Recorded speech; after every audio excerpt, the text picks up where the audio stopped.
Dios los bendiga. Quiero compartir con ustedes la palabra de Dios en el libro del Salmo 32. El Salmo 32, que tiene como título La dicha del perdón. Salmo 32. Es un salmo conocido de David. Es un salmo que la iglesia primitiva lo había tomado como una oración de penitencia, un himno de penitencia. Y a lo largo de la historia es uno de los salmos más conocidos del rey David. Salmo 32. Los que encontraron pueden decir amén. Amén. Bienaventurado aquel cuya transgresión ha sido perdonada y cubierto su pecado. Bienaventurado el hombre a quien Jehová no culpa de iniquidad y en cuyo espíritu no hay engaño. Mientras cayé se envejecieron mis huesos en mi gemir todo el día, porque de día y de noche se agravó sobre mí tu mano. Se volvió mi verdor en sequedades de verano. Mi pecado te declaré y no encubrí mi iniquidad. Dije, confesaré mis transgresiones a Jehová, y tú perdonaste la maldad de mi pecado. Por esto, orará a ti todo santo en el tiempo en que pueda ser hallado. Ciertamente la inundación de muchas aguas no llegarán en casa a él. Tú eres mi refugio, me guardarás de la angustia, con cánticos de liberación me rodearás. Te haré entender y te enseñaré el camino en que debes andar. Sobre ti fijaré mis ojos. No seáis como el caballo o como el mulo sin entendimiento, que han de ser sujetados con cabestro y con freno, porque si no, no se acercan a ti. Muchos dolores habrá para el impío, mas el que espera en Jehová le rodea la misericordia. Alegraos en Jehová y gozaos justos y cantad con júbilo todos vosotros los rectos de corazón. Amén. A la palabra de Dios. Pueden tomar sus asientos, hermanos. Quiero dedicar unos minutos a meditar este texto con ustedes. Lo leía el día de ayer y lo recordaba a lo largo de la semana. Dije, qué lindo salmo. Qué bello salmo es que acabamos de leer. Este es un salmo escrito por David, como dijimos. Es un salmo muy común, muy usado en la iglesia primitiva como un salmo de penitencia. Y es, sin lugar a dudas, uno de los ejemplos gigantes de lo que significa la confesión. Confesar el pecado.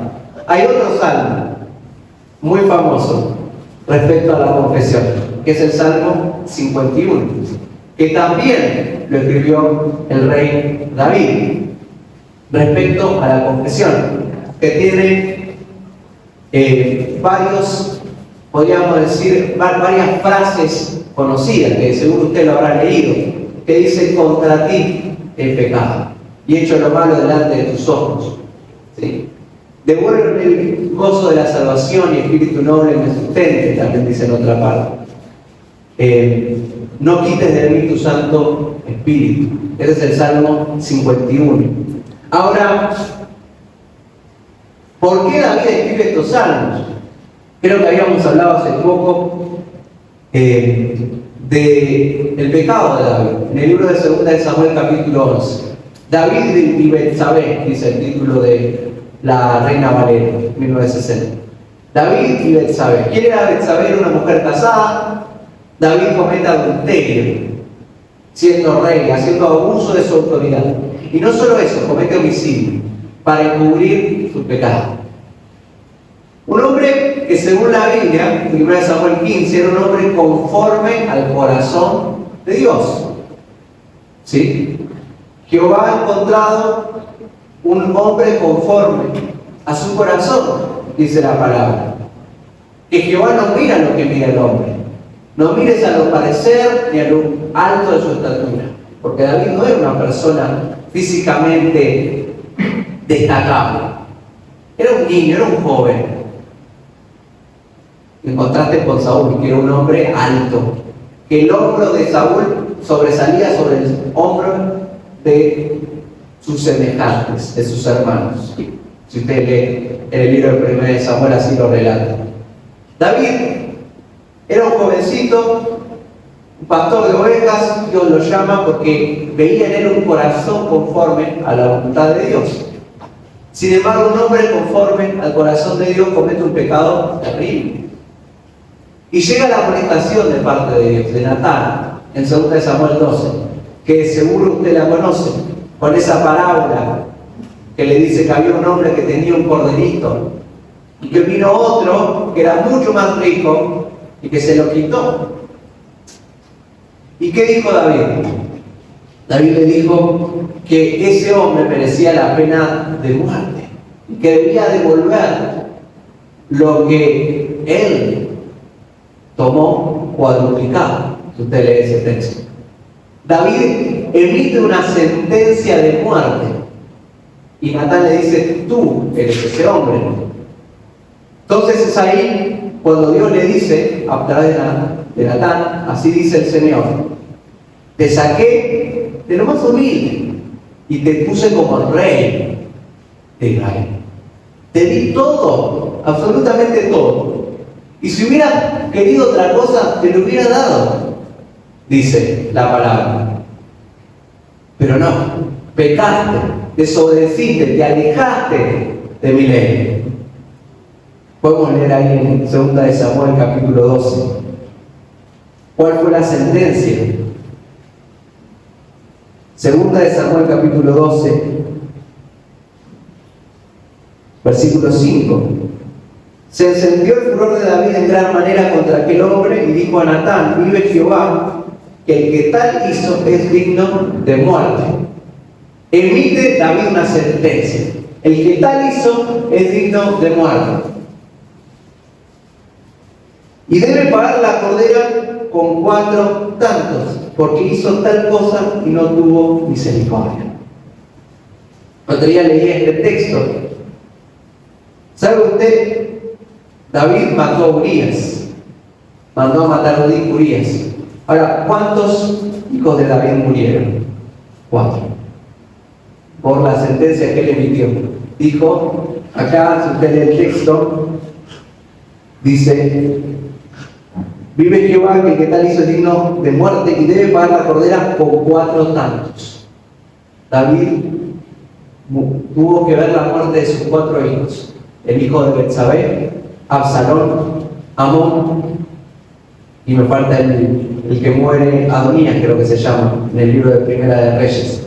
Después lo puede observar. 4 hijos de David murieron. Adonías es el nombre, Primera de Reyes 1. Él mismo emitió un juicio que cayó sobre él. Ahora, él que dijo respecto de la persona, además, dijo: es digno de muerte. Esta sentencia que él emitió, Natán la reformula, la cambia, porque Natán le dice: tú eres aquel hombre, versículo 7, así ha dicho Jehová, Dios de Israel, yo te ungí por rey sobre Israel y te libré de la mano de Saúl y te di la casa de tu Señor y las mujeres de tu Señor en tu seno, y además te di la casa de Israel y de Judá. Y si esto fuera poco, te habría añadido mucho más. Esa es la palabra de Dios. ¿Por qué pues tuviste en poco la palabra de Jehová, haciendo lo malo delante de sus ojos? A Urías Heteos heriste espada y tomaste por mujer a su mujer, y a él lo mataste con la espada de los hijos de Amón. Fíjese que Natán primero empieza con una parábola, pero después devela el pecado de David en detalle. ¿Quién lo había visto? No había cámaras de seguridad, no había testigos, más que unos pocos. Nadie podría haber descrito con tanto detalle lo que sucedió, pero Dios lo había visto absolutamente todo.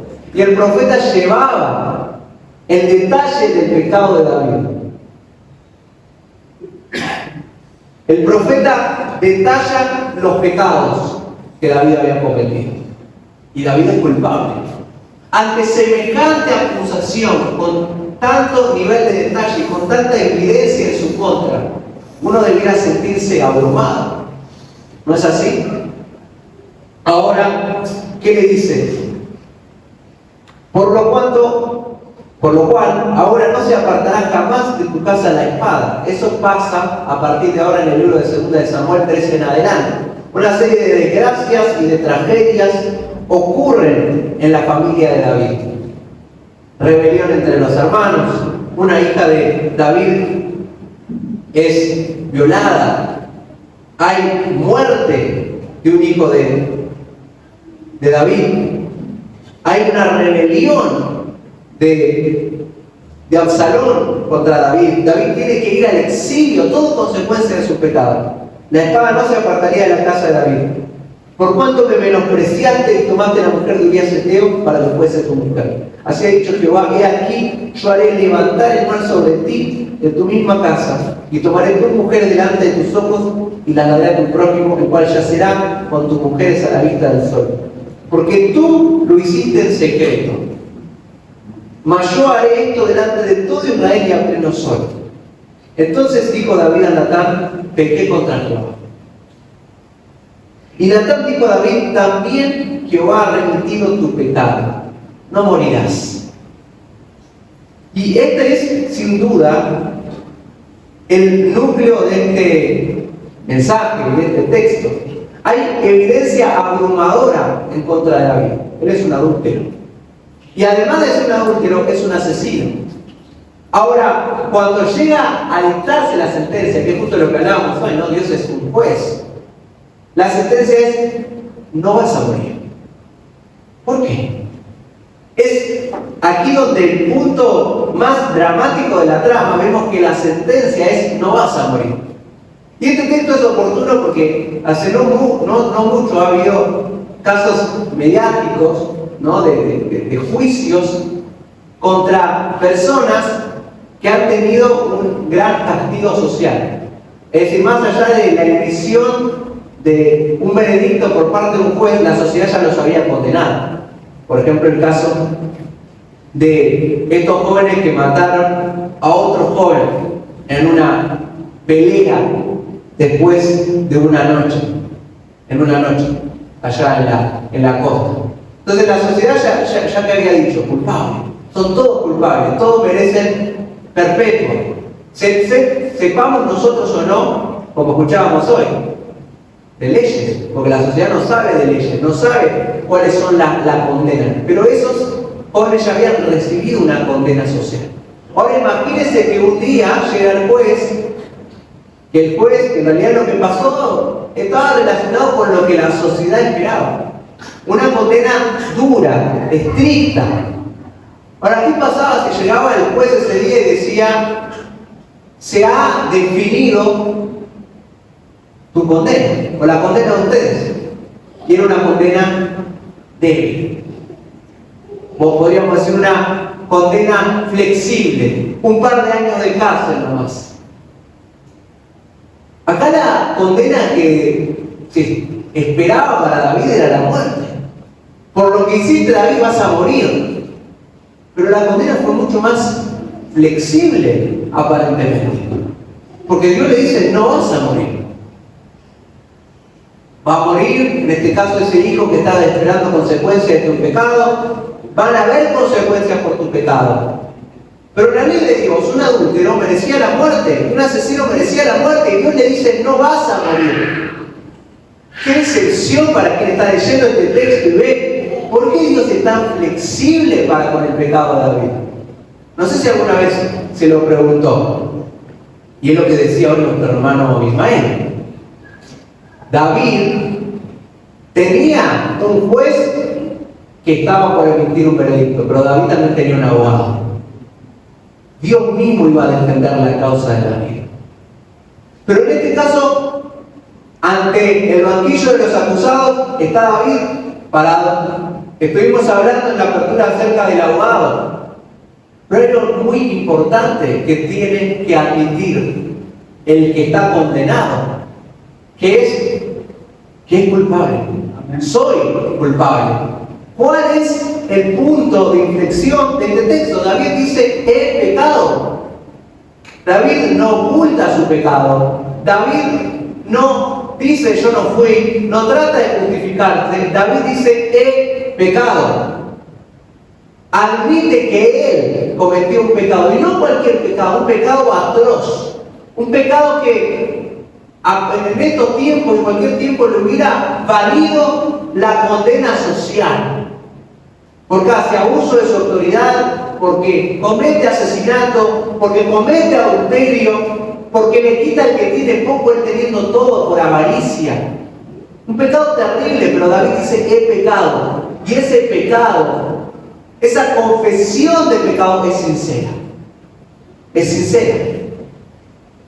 Leamos entonces las palabras del Salmo que acabamos de leer.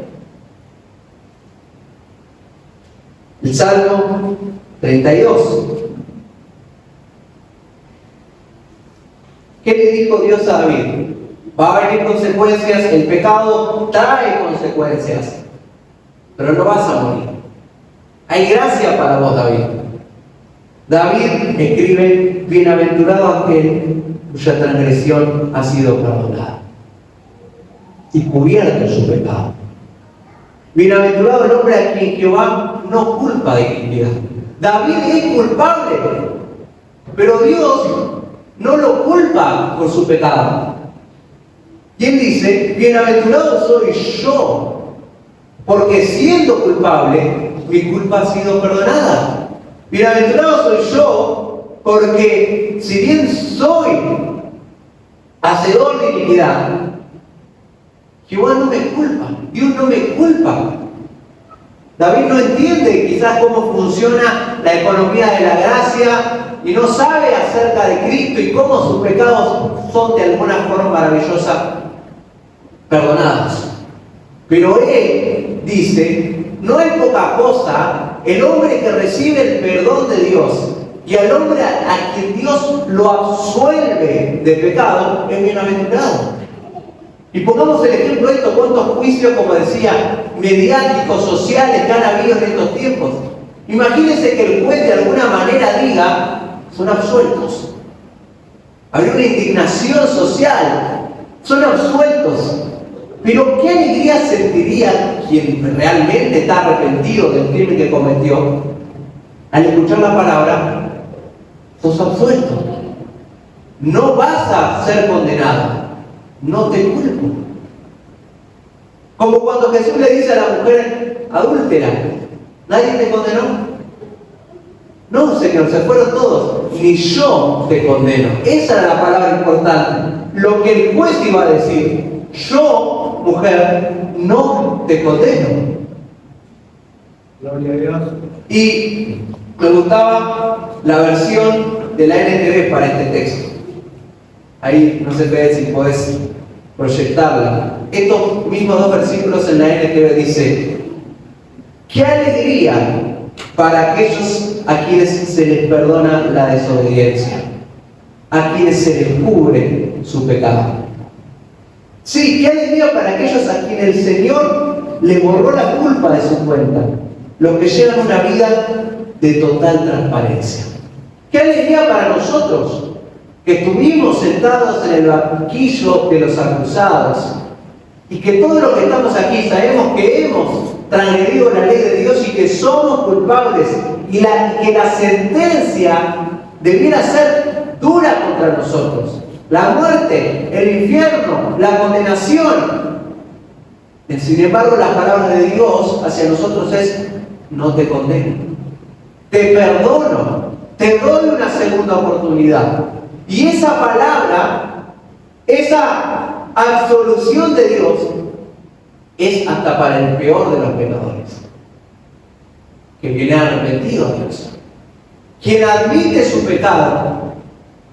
Nosotros sabemos que no es que Dios es un Dios injusto, sino que hay un abogado, alguien que ha tomado la culpa.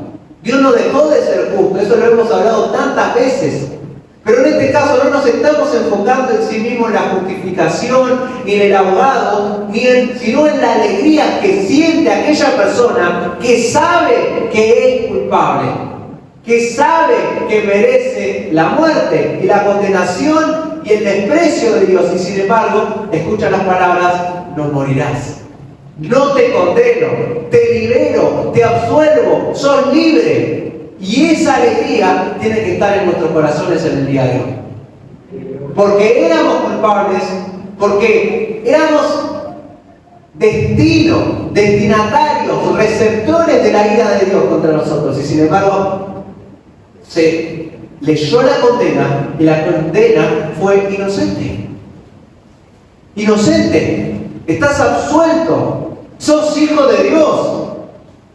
Bienaventurado aquel cuya transgresión ha sido perdonada. Este texto no solamente habla de David, sino también habla de Facundo, de Ismael, de Federico, de Rocío, habla de cada uno de nosotros. Somos bienaventurados, tenemos que estar alegres porque Dios ha perdonado nuestra transgresión.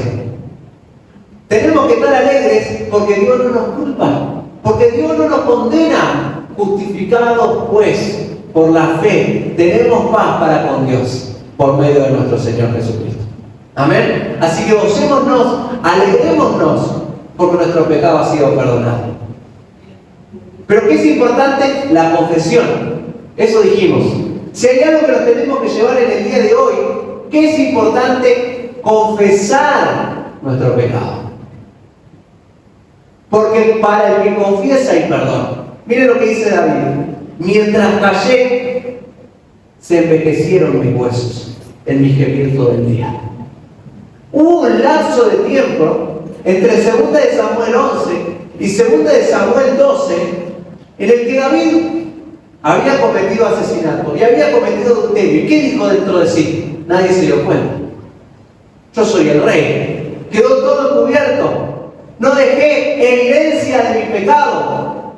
Sin embargo, acá David confiesa lo que él experimentó. Cuando él encubrió su pecado, cuando él se cayó, cuando él cerró su boca, se envejecieron mis huesos. El pecado encubierto, lo único que produce es eso. Produce dolor y aflicción, tanto espiritual como físicamente. El pecado, encubrir el pecado, no te va a producir ningún beneficio. Y esto es para mí y es para cada uno de los que estamos aquí. Cuando hay pecado, cuando hay algo que estamos haciendo que sabemos que está mal y lo guardamos para nosotros bajo la excusa de nadie se va a dar cuenta, es algo mío y de nadie más, no hace falta. Ya está, ya se va a pasar, ya lo voy a solucionar por mi cuenta. ¿Y cuántas veces nos decimos eso a nosotros? Fíjese lo que dice la palabra de Dios. Proverbios capítulo 28, 13. Proverbios 28, 13.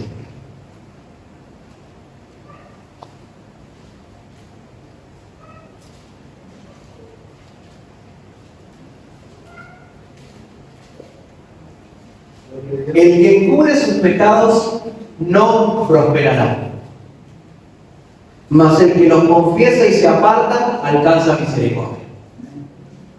Cuando uno sabe que está actuando mal, fuera de la ley de Dios, porque David lo sabía, no es que David no sabía. Y ninguno de nosotros puede decir, yo no sé, yo no conozco la ley de Dios. Sabemos cuando estamos actuando mal. Sabemos cuando estamos procediendo de una manera inadecuada. Puede ser en nuestra casa, en nuestro trabajo, donde estudiamos. No me ve nadie, pero Dios me está viendo. ¿Qué le dijo Dios a David? Lo que hiciste en secreto. Vos lo hiciste en secreto, no te vio nadie, pero yo vi cada cosa que hiciste. Y el castigo vendrá en público. Lo haré a la luz del sol. Como diciendo, a mí nada se te oculta, porque no hay nada encubierto que no haya de ser manifestado, ni oculto que no haya de salir a la luz. ¿Qué pasa cuando uno encubre su pecado? Fíjese la imagen que dice David, se envejecieron mis huesos. Él sintió que se estaba volviendo anciano, viejo, perdió la fuerza, el pecado lo estaba matando por dentro relativamente. ¿Qué pasó cuando confesó su pecado? Por más terrible que fuera ese pecado, se sintió libre. Se sintió alegre, sintió gozo. ¿Por qué? Porque llegó el perdón. Porque para el que se arrepiente y confiesa, hay perdón, hay liberación. No hay más una carga en la espalda. Está el perdón y el amor de Dios. Eso es lo que el texto nos dice. Bueno, primera de Juan 1:9, lo que estaba compartiendo el hermano Ismael, que está muy relacionado. Hijitos míos, os escribo para que no pequéis. Porque la idea no es que pequemos. Peco y confieso, peco y confieso. Total, sé que Dios me perdona, tengo un abogado. No funciona así.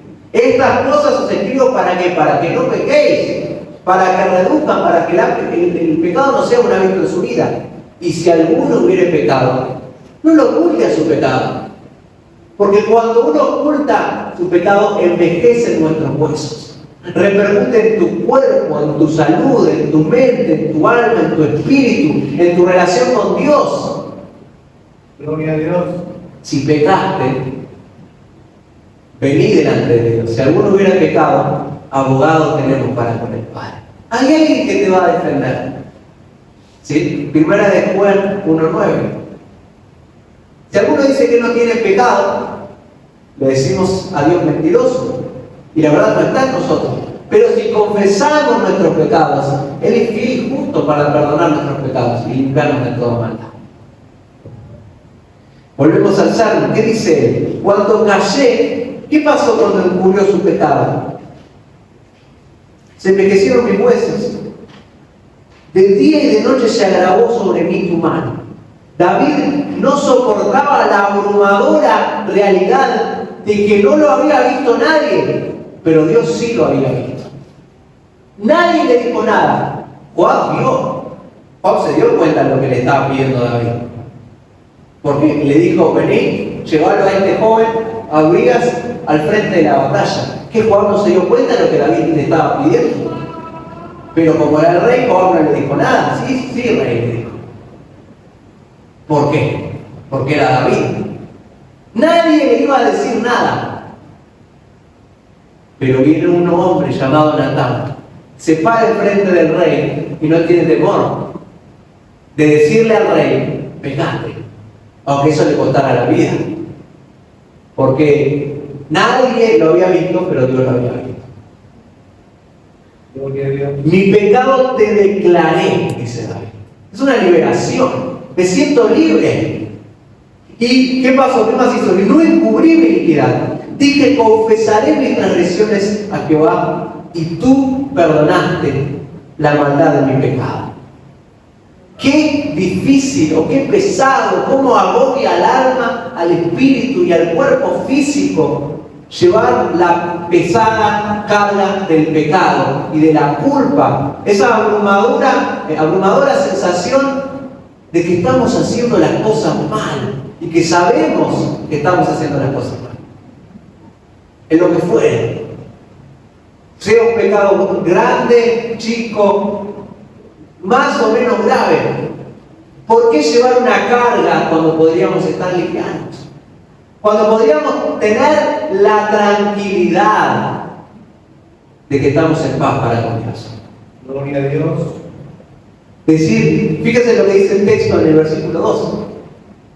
En cuyo espíritu no hay engaño. Porque David se había convertido en un mentiroso, en un encubridor de su propio pecado, pero cuando lo declaró se sintió libre. Dijo, ya no estoy engañando a nadie, ya no estoy mintiendo, ya no tengo que fingir. Por más terrible que haya sido mi pecado, ahora ya soy un hombre transparente, porque ya confesé lo que hice. Hermanos, este es un tiempo para saber el poder eficaz, sanador que tiene la confesión.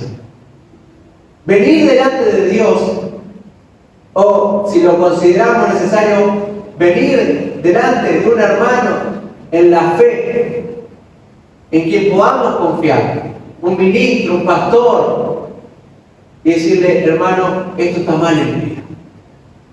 Quiero que ores por mí. Quiero restituir mi relación con Dios. O quizás es algo pequeño, que quizás no es necesario llegar a esa instancia, pero que dentro de tu corazón está envejeciendo tu vida, tu espíritu, tus huesos, y que sabes que hay que corregir.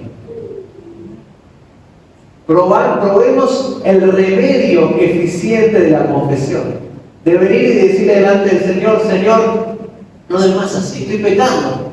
Estoy pecando porque estoy comportándome indebidamente, porque estoy, Señor, lleno de preocupaciones, de afanes y de ansiedades, y sé que eso no es conforme a tu voluntad, porque estoy pensando mal de mi hermano, porque por lo que fuere, probá la medicina eficiente de entregar a Dios tus pecados y de sentirte libre. Fíjese qué dice David acá: dije, confesaré mis transgresiones a Jehová. Como escuchábamos la otra vez del hijo pródigo, me levantaré y iré a mi padre y le diré: Padre, he pecado. Cuando ese pecado es sincero, planifiquemos hoy delante de Dios, decirle: Señor, estoy mal en esta área de mi vida.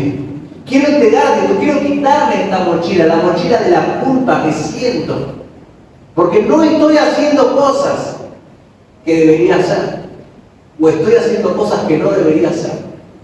Examinemos nuestro corazón con la certeza de que Dios está dispuesto a perdonar. Gloria a Dios. Hay un Padre que está dispuesto a recibirnos. Hermanos, ¿sabe que la palabra del Señor es para nosotros un consuelo? Tenemos la certeza de que si nos acercamos a Dios, Él no nos va a echar afuera. Por eso orará a ti todo santo en el tiempo en que pueda ser hallado. ¿Saben de que muchas veces pasa esta analogía, ¿no? Con la persona que está enferma y que sabe que no se siente bien, ¿no? Que tiene un dolor, que tiene una molestia, pero dice: no quiero ir al médico. Y lo deja pasar. Hasta que no da más. A veces pasa eso. Y cuando no da más, ahí va al doctor, al médico, al clínico: doctor, tengo esto. Y el médico, que le pregunté: ¿por qué no viniste antes? Porque no esperó hasta la última instancia. A veces hacemos así para con el pecado. El pecado, no nos damos cuenta, se va esparciendo, va provocando daño. Pero, ¿qué dice el texto aquí? Orará a ti todo santo en el tiempo en que pueda ser hallado. Dios está dispuesto, Dios puede ser hallado en este tiempo. No dejamos que nuestro pequeño problema se convierta en un problema gigante. Busquemos a Dios en cuanto que pueda ser hallado.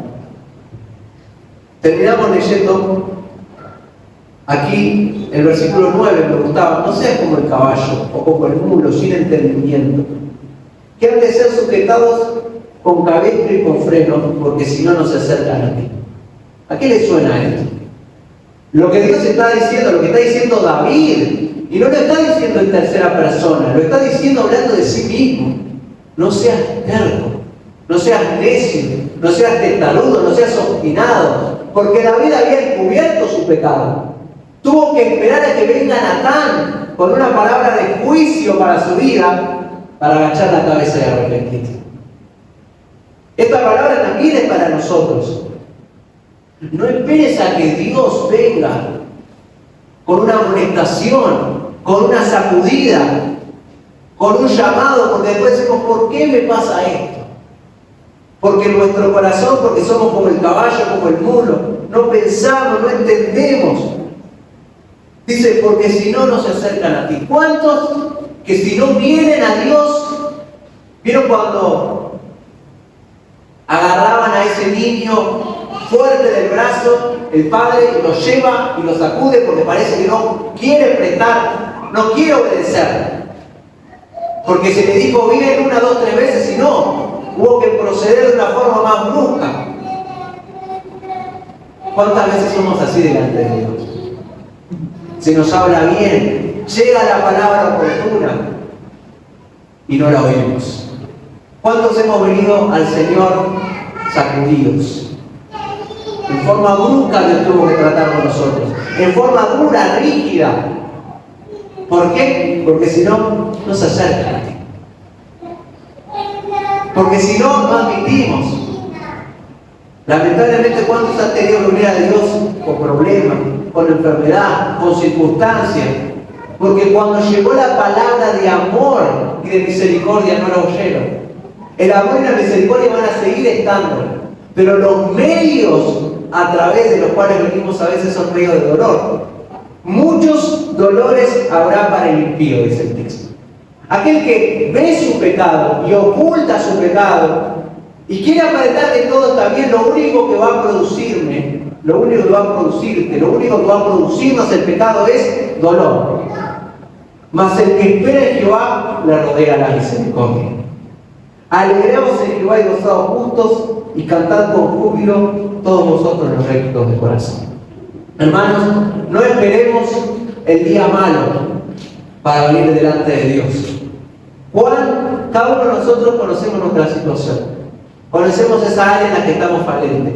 Abramos nuestra boca y digámosle a Dios: Señor, he fallado, he pecado a lo largo de esta semana, he hecho esto y esto.